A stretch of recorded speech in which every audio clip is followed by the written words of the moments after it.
Hey, yet another episode of Treasure Quest Snake Island. This is what? Episode 16? And didn't I promise you I was going to talk about how reality TV is affecting the Special Forces community, Special Operations community? I don't think it's a good thing. And in a moment, you're going to learn why. Because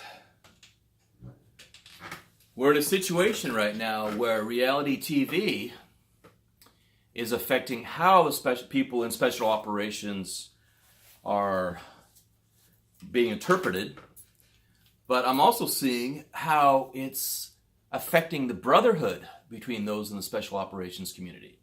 So we're talking special forces, we're talking CIA Special Activities Division, we're talking about GRS, we're talking about Green Berets, Navy SEALs, PJs, controllers. All these people who have a sense of honor and patriotism and a sense of professionalism. All this, I think, is being attacked by the reality TV industry. And what am I talking about? There are going to be 3 people I'm going to talk about in this episode. One of them, we always talk about Joe Teti, our stolen valor, super duper. And I talk about Brett Tudor, but he actually has to become somebody in the special operations community to be talked about. And though he'd like to be talked about in that manner, based on his record, non-record, evidenced by what was found in his DD-214, doesn't fit in this conversation, which includes Dale Comstock and Tim Kennedy, sadly, because of a lot of things are being said and a lot of things are being done. And you yourself can see this. And last time we talked about it with Hunting Hitler. But there was another show called One Man Army that involved Dale Comstock and my birthday brother, Captain Michael Hawk. And how that revolved around the situation with Joe Teti and dual survival and Discovery Channel and Discovery Communications. So, my question, and this is a question to the Special Forces School, to the Green Berets, and the Navy SEALs, but right now, the ones I've got is straight up examples of what's happening, is Tim Kennedy, Dale Comstock, and Joseph Teti. And that is, what is it about reality TV or getting on TV, getting that fame that causes those in the community to basically ignore that esprit de corps, that brotherhood, that honor amongst operators, that honor, that attitude and understanding of you protect your brother and you do not follow the road of greed and sacrifice your sense of honor and respectability just because you want to get on TV or stay on TV. So where should we start? Because it's just so sordid. Well, let's just start with Joe Teti. Okay, here's somebody. And I'm not going to go into his background. All you got to do is type in Joseph Teti, T-E-T-I, and Google him. Okay? Just type in Stolen Valor, or better yet, Stolen Valor and the name Donatelli, D-O-N-A-T-E-L-L-I. That will bring up how Joe Teti got positions at Discovery Communications, Discovery Channel, and as a result of that, and lying about his background, which by lying about his background is lying about his ability and his skills. So as a result of that, there were 3 men who were killed in a helicopter accident in Southern California while filming a show called Lone Operator. Okay. Well, what a lot of people don't realize is that when Donatelli was killed, the other chopper, the other guy, was Dale Comstock. Now, who's Dale Comstock? Dale Comstock is just like Donatelli in terms of military, but I don't think in terms of honor. And that is that they are both CAG, and they were both at the scene. And it's interesting that Comstock likes to say that, oh, he was going to be on the chopper that Donatelli was on. But who has experience flying in choppers at night? And I have a lot of experience riding in helicopters at night from my time in Central America. You remember the Night Stalkers? A lot of people don't know that a lot of the Night Stalkers got their training working in the war against the Sandinistas by learning to fly in the mountains of eastern Honduras and western Nicaragua, and bringing people like me and the guys that I was working with into areas of Nicaragua and dropping us off and picking us up. And the experience of being in a helicopter and seeing another helicopter as you're flying just poof, explode into a flame ball because it just wrapped itself around a mountain. That's how the Night Stalkers really got going, okay? That's the stuff that people don't talk about. That's when all this stuff was really getting ramped up. This was during the Reagan administration, and then in the Bush administration. And then we won the war and everything went quiet. So imagine here was a great victory against communism in the Western theater of a Cold War that basically ended in 91. And no recognition for those of us who fought in that war. And for those in the special operations community, some of that knowledge was carried through, thankfully. But a lot of it seems to have been lost. And when I think of it being lost is when I hear somebody like Tim Kennedy make a statement about how, as a sniper in Iraq, he was killing women and children. Well, maybe he needs to remember what happened to us in Central America and why you don't talk about that kind of stuff. Because there was something called Mano Blanco. For those of you who don't remember what the Mano Blanco was, the other term that everybody liked to use because it was so intimidating was the death squads. Yeah. And how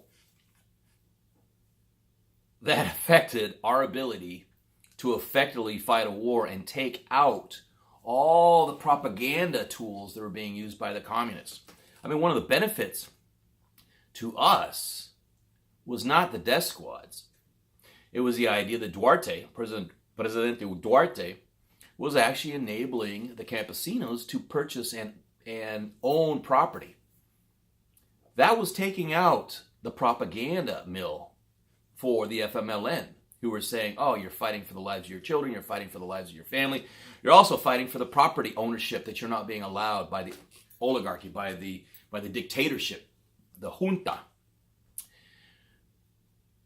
And then you have something that on one level does intimidate the enemy, but all it does, and it intimidates the civilian populace, but that's the thing about it. I mean, that's basically what lost it for Somoza, was the death of the editor Chamorro when he was found in a ditch. Okay? When you lose the middle class, because the middle class thinks that you're afraid of them, I mean, the middle class is afraid of you as the government, then you've lost the battle. And that's what happened in Nicaragua, and that's why the Sandinistas won and took over that government, because they were able to use the death of Chamorro. And based on the intel that has been gathered, it seems like a very strong false flag for a lot of people who have looked at that. Because the ones who benefited the most was not Somoza. So think about that when people get killed, and then you have someone who's in the special operations community, like Tim Kennedy, who goes off and talks about how he's killing women and children. Now, women and children do die. I mean, that's part of war. That's what happens in war. To actively go and do that, even to the enemy, unless, i.e., they are carrying bombs and being used as tools, which is what happens, that's one thing. But to publicly make a comment in the manner that Tim Kennedy made that comment is mind-blowing. Because what he's doing is, for everybody who's back in the field, who's over on the other side, they're going to have to deal with the ramifications of that, which is they're going to have to deal with an opposing side that is ramped up. Because now, it's one thing to say, God, they may be killing our people. They may be killing our women and children. But how many people have actually seen that happen? As compared to someone who actually confirms it to the other side. Then you have a situation where you've got another propaganda mill. That's the whole idea of removing propaganda mills and taking out the enemy. You do that and you're very successful. You don't do that, or worse, you actually throw fuel on the fire that aids the other side. You're a liability. Now, what's Tim Kennedy's claim to fame? Hunting Hitler to start, and then Hard to Kill. So let's go to not Hard to Kill, let's go to Hunting Hitler. Because remember what I've been talking about with the reality industry and how it's all fakery? Well, we talked about these pictures. Those are the pictures that you can go and look if you go and watch the second season, second episode, titled The Compound. And that is a scene where you have Tim Kennedy, quote, interviewing supposed locals. Well, those locals don't live there. They live in another town. And why would I know that? Because for those of you who are paying attention to Treasure Quest Snake Island, you may have recognized that the, quote, Hitler house that we went to, that was the same house that Tim Kennedy went to. It's incestuous. It's like History Channel, Discovery. It's like the one-upmanship and trying to do it in the same exact places that the opposing team was playing in. Perfect example. Here's another photograph. Tim Kennedy and Leandra. Okay, Leia Burtnick. Okay, so that's Leia and Tim in the boat. Okay. Well, Leia was our boat person for our show. She was the one who was running. She was never on camera, but she was running the boats for us. And then we have this picture here with the that rock where Brett Tudor supposedly was finding that pterodactyl egg, which was a stone, that was just up the hill. It's up the hill from the river. Yeah, that's the Rio de Club. Right next to the Rio de Club, which is right next near the town of San Ignacio in Argentina. Okay, so you've got all this fakery, and it's constant across the channels, and you got to wonder if someone is a Green Beret and they believe in patriotism and protecting your country, why would they participate in a fabricated show? And not only do it once, but then do it twice and go and do Hard to Kill, which has a lot of questionable facts. Take, for example, the Bush Pilot episode. Now, I was excited to see that because you probably don't know this, but hopefully by the end of next year, I'll actually be flying as a commercial bush pilot up here in Alaska. I live in Alaska, and I love to fly. Ever since I was a midshipman in the U.S. Navy. And I thought I was going to fly F-18s, but then I heard about a story about a Colonel Bull Grites who was going after American MIAs in Laos. And something called me to go to Thailand and cover that, and also the story of the fighting between the Vietnamese and the Khmer Rouge back in 1983. That's why I went. Remember, I'm trying to find out the truth. I'm trying to find out the real information. And I'm being very patriotic in doing that. I want to make sure that, being raised in a Marine family, the idea is you don't leave anybody behind, okay? So It's disconcerting to hear stories about American servicemen disappearing in the jungles of Indochina. Okay? So when somebody's actually going off to do it, to find them, Colonel Bo Grites at the time, that's a story. William Shatner was throwing in money. Clint Eastwood was throwing in money. People forget these stories. But those of us who lived them, we remember them very clearly.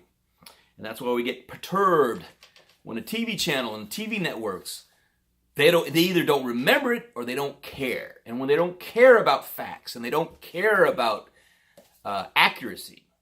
Let's take, for example, Hard to Kill. There's actually 2 episodes that I'm very intrigued about. And also an interview between Joe Rogan and Tim Kennedy. Because I watched that interview because I was really intrigued. You know, don't make a comment unless you actually investigate what's happened.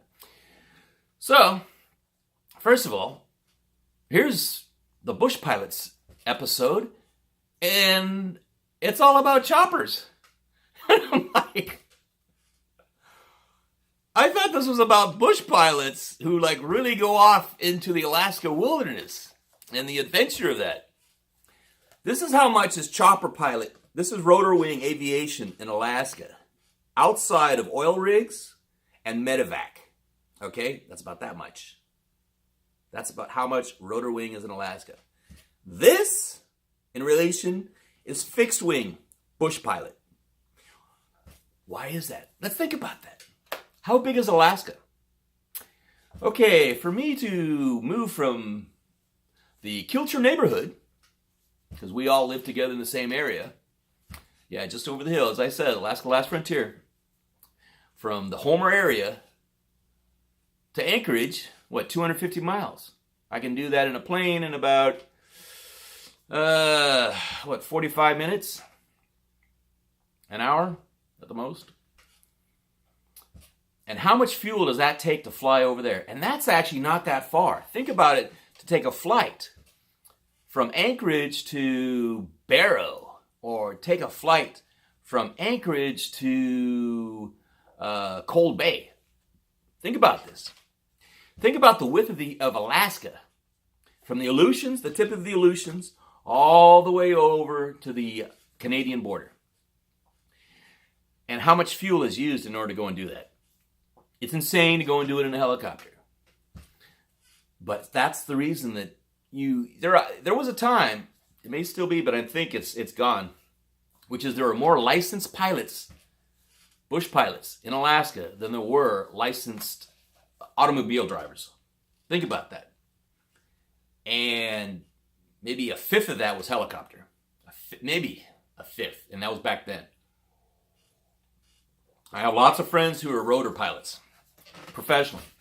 And they basically fly out of hospitals, and they fly on and off rigs.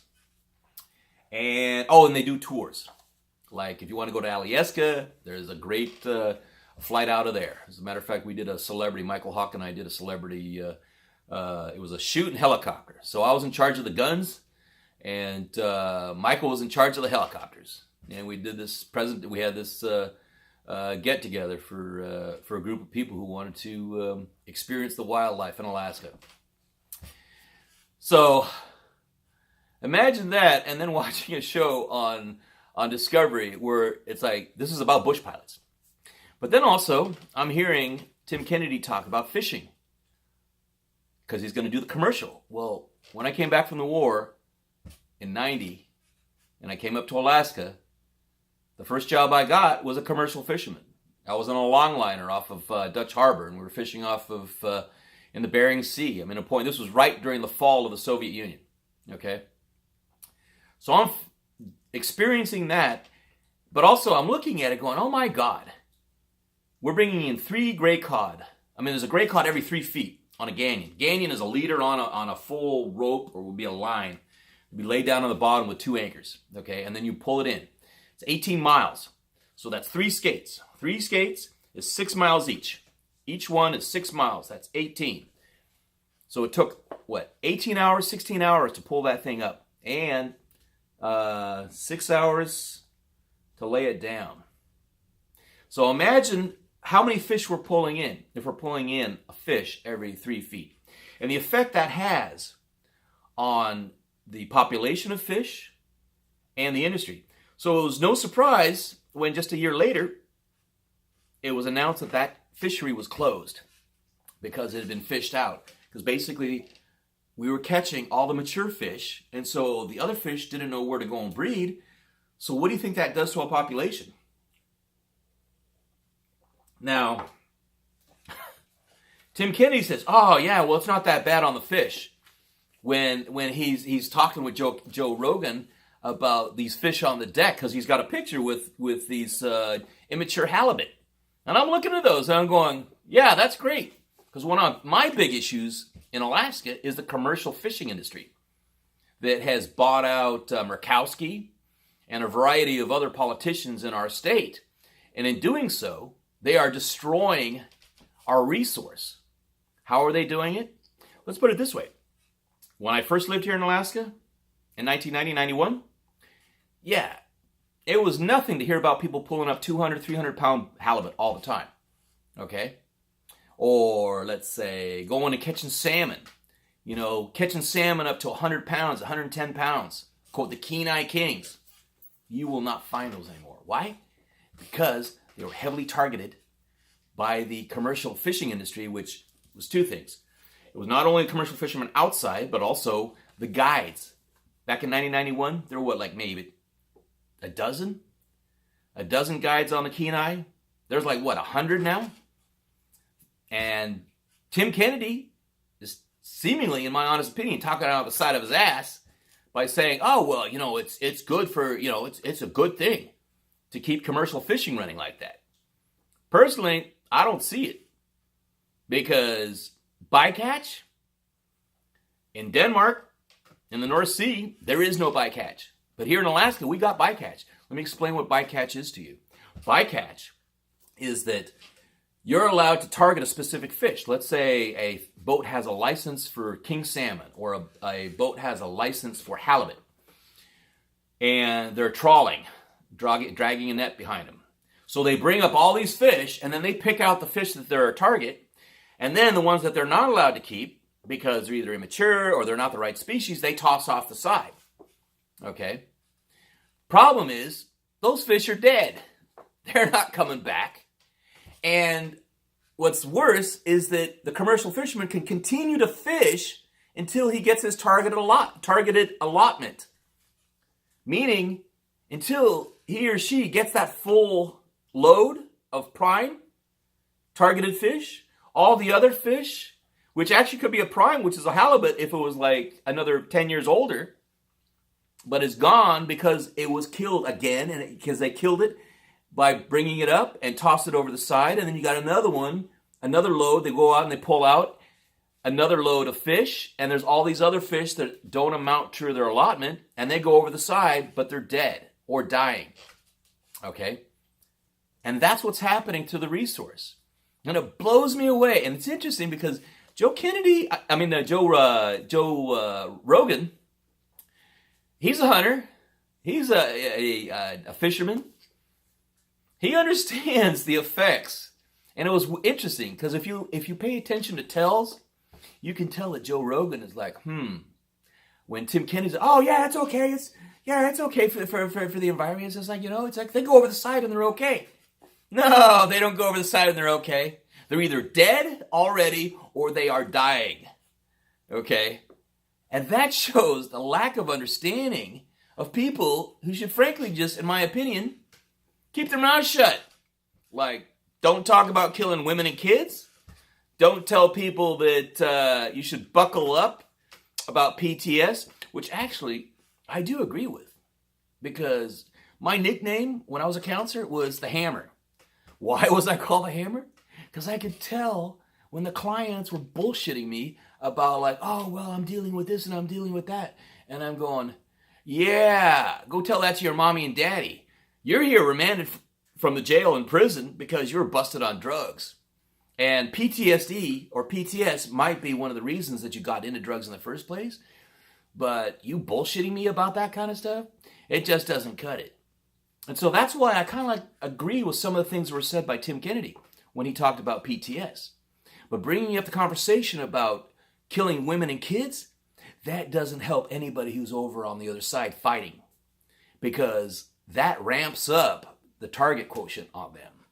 Okay, you're not helping your brothers, you're not helping anybody by saying that kind of stuff. And that's why I get concerned that when people get on TV and they get onto reality TV, or they have reputations in the special operations community, like I've heard about Tim Kennedy, which is they call him a businessman. Or yeah, you don't want to be considered a businessman in the special operations community. You want to be considered a brother, patriotic, a professional. Used to be called the silent professional. That's the other thing that I have an issue with. It's like, what's up with SWCC? SWCC, again, is a school for the Green Berets. And according to Tim Kennedy, that he's endorsed by the Green Berets, by SWCC, in order to basically kind of be like a recruiter, like a poster boy for getting into Green Berets. That scares the hell out of me, because let me give you a little bit of history. Okay, if you remember what it was like in the 70s and the 80s, for those of us who are fighting a war against communism after a very, very,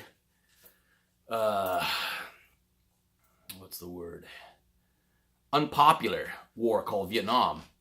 See, that was just a battle, as far as I'm concerned. And there were a bunch of battles. Korea, Poland, Czechoslovakia, Hungary. These were all battles. And Afghanistan, Central America, Brazil, Venezuela. These are all battles of the big war, which was the Cold War militarily.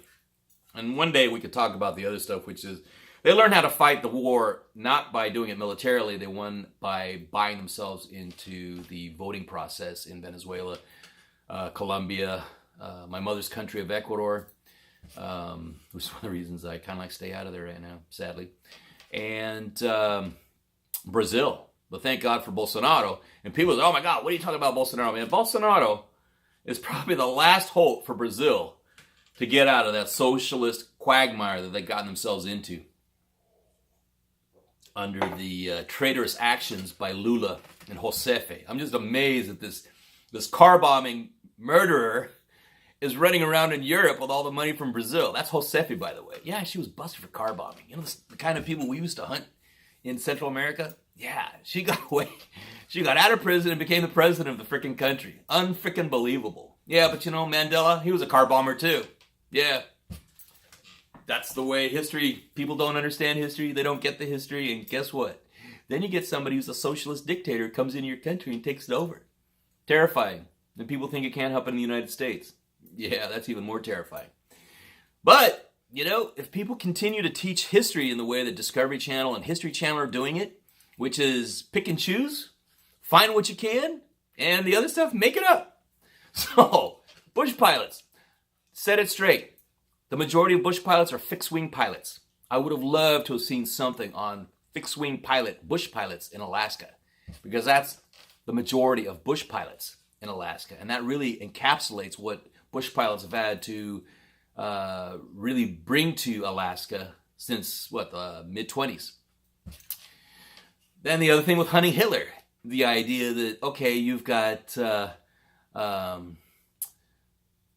two drivers, Osmar Armoa and Leo Ayala, who end up in this scene right here where I'm showing you, with Osmar trying to remember his lines because he's forgotten them. I mean, it's just like, you hear him say Silvero, and then remembers that the name that he's got to tell the other person is Kilbero. Okay? Scripted. And he's looking down at his hand. You see him look down at his hand in that scene. And I couldn't believe that the editors in post-production didn't catch it and said, whoa, we can't have that. We can have like some kind of dialogue going on, but don't show that frame. And there it is. But then this lack of esprit de corps, this brotherhood of honor between brothers in arms, that goes to people like Dale Comstock. Okay, that's like here again in the book, where you've got Dale Comstock saying that he's never met Michael Hawk, and yet he was on a TV show called One Man Army. think about that. Dale Comstock. I've looked at his DD-214s. I mean, it's respectable. But in my view, he basically threw it in the trash by what he was doing by being a liar. He basically gave a statement to help Joe Teti, and it's an affidavit. I mean, it's a legally binding contract. You're making a statement, and you're perjuring yourself. What is it with the perjury with people in Discovery Channel and Discovery Communications? It's like lie. Lie your way out of things, evidently, at Discovery Communications, in my honest opinion. Yeah. And the question is, how long does it take for a judge and a jury to realize who needs to be in prison and who needs to be in jail? Well, let's get back onto the idea of esprit de corps and honor. So you've got someone who is former CAG, former Special Forces, Dale Comstock, American badass. Well, after reading that affidavit, I don't think it's very badass. I think it's a freaking shame because it makes you look bad and it makes the community look bad. Because what it says is, yeah, I'll go into battle with you. This is what pisses me off. When I was doing pseudo operations in Central America, the guys we had as our freaking Broken Arrow backup was CAG / Green Berets. They were the guys who were supposed to come and help us when we got fucked up. That's like the least way I can say about it, which is the idea that we're all going to die. Okay? And so if we needed them, they were the ones who were supposed to back us up. So how do you think it would make me feel if I was in that situation right now, and then I find out that people who have the mentality of Dale Comstock and Joe Teti, who will sell their souls and their honor to be on a reality TV show, in my honest opinion. Because, I mean, why would Dale Comstock do that? I mean, he knows Michael Hawk. He knows Joe Teti. He knows the situation that's happening. And he doesn't even have to make a statement. The best way is you don't make a statement. But he actually fabricated and lied. And it's on camera. He's on the one-man army with Michael. But then yet, what, 2000, what year was that? Let's see. Oh, yeah.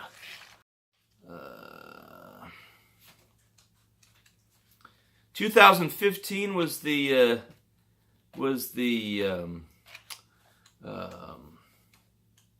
affidavit, and then you've got the one-man army was broadcast in 2015 is when he made a perjured affidavit for Joe Teti in 2015, and then previously he was on One Man Army with Michael Hawk on Discovery Channel. Yeah. What in the world is happening here?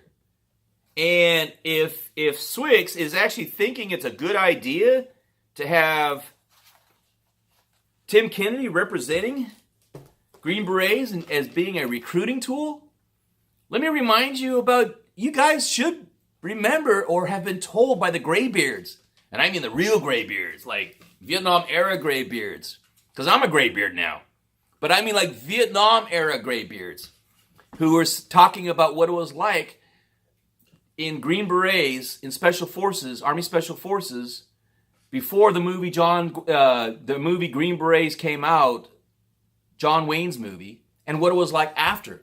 Because there were two things that were happening at that time. One, again, it was an unpopular war, and it got really unpopular after the Tet Offensive. So, the Army was all excited. It says, shoot, man, we need people. And it's like, how can we get these people? And it's like, when the movie came out, it's like, it's a boon for us. Because everybody wanted to be a Green Beret after that. And it was interesting because as a result of that, a lot of guys who still wanted to actually be in an elite unit, they went to the SEALs. So they went in the Navy instead as a result of that. And that quality and sense of professionalism carried through until now it flipped over again. So with Charlie Sheen, was it 1990? Navy SEALs with Beam? Yeah. That movie came out, And then so I'm hearing stories from my buddies of like, oh yeah, man, we got this one guy, he went through buds. He's like right next to me with an M16. And he freaking checks to see if it's loaded by pulling the trigger. Fires a 3-shot burst into a van right next to one of my buddies. Almost kills him. Yeah, that guy wasn't going into the next evolution. But that's what happens because you're not getting the prime. Because it's all about showmanship instead of professionalism. And the idea of being a silent professional means keeping your mouth shut about things. And also, it's being reminded that you are only as strong as the man to your right and the man to your left. Okay? And if you can't trust that person because they're a fair weather friend, they're a fair weather team member, then you got some major problems. And if you got a psychologist being brought in, not because they're there to be silent professionals, they're not there to be the point of the spear. They're there because they want to get accolades and badges and patches and rates and ranks. You got a major problem coming on, and part of it is because of media. And the wild part of it is that a lot of the people in media have no idea. That's actually one of the reasons that Michael and I have been talking about. The reasons is because the Teti got even in was because nobody really knew his background or could even understand his background and be able to check him on his background. That's the issue. You got people who are gatekeepers getting into the media and then being endorsed by the media to the point once they'd spent money on Joe Teti, when Discovery bankrolled him, then they're backing him against Michael, who was the one who was in the right and continues to be in the right. If he was in the right, he wouldn't have a lifetime restraining order against Joe Teti in the state of Texas. There you go. So, that's my big thing about the special operations community. I think it's time to clean up the act. And part of cleaning the act is questioning who you're going to have as a representative of your branch, of your unit. Think about that. Special Forces, Navy SEALs, PJs. Big questions. Think about what's going to happen as the military is continuing to get into a situation where you get what we used to call glory whores, who are there just to get, quote, the Medal of Horror. That's their dreams. Oh, I'm going to go do this, and I'm going to go and achieve this. Like they're playing on the football game, in a football team. It's not a football team, man. People are going to die.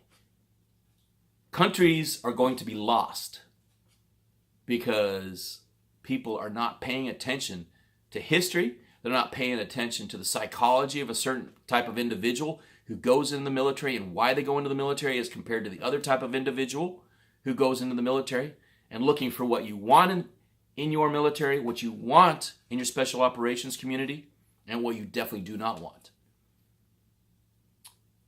It's freaking mind-blowing. But anyway, on that note, I'm going to close off for the evening. And don't know what we're going to talk about next, but there's so much stuff. Especially because they just keep on coming out with these shows. And it's just so easy to read now. I look at these things. I will give you some hints. When you're looking at someone who's on a show, let's say about homesteading, and they talk about, like, if you take this kind of bark off this kind of tree, and then they don't say, well, if you take this and you use it in this manner, it will actually do this. They say, well, it's supposed to do this. Somebody says it's supposed to do it, means they probably just searched on Google a week earlier and said, I know what I'm going to talk about on the next episode of our show. Yeah. They haven't been actually living that lifestyle. They haven't gone out and removed that bark from that tree and used it frequently and say, because that's a committed statement, which is, this is what it does. Like when you go to the doctor, do you want a doctor who tells you, well, if you take this medication, it should help with that? I don't want a doctor like that. I want a doctor who tells me, take this and we'll see what happens But in previous experience, this is what happens. That means that the doctor has had previous experience, has used this medication, and now you're the next person to use that medication after successful experiences with previous patients. That's how that works. That's a committed statement. It's not, well, it's supposed to do this. It does do this. Okay? Like if you squeeze the trigger on a rifle and the hammer breaks and the pin hits the cap, and then there's the ignition, then the bullet will go. And if it's properly rifled and it's properly sighted, you will hit the target. It's not supposed to hit the target. It will hit the target. So think about that kind of language. I'm going to actually watch some more reality TV from a bunch of different shows because they're all over the place. And look at the non-committal statements that is a legal ramification. I know I got to do my, in my honest opinion, because I've got a lot of facts, but shoot, I'd have to have people speak openly in court. But talking about stuff that you can actually see yourself and you can make your own decisions about, it's very clear. So on that note, have a good evening.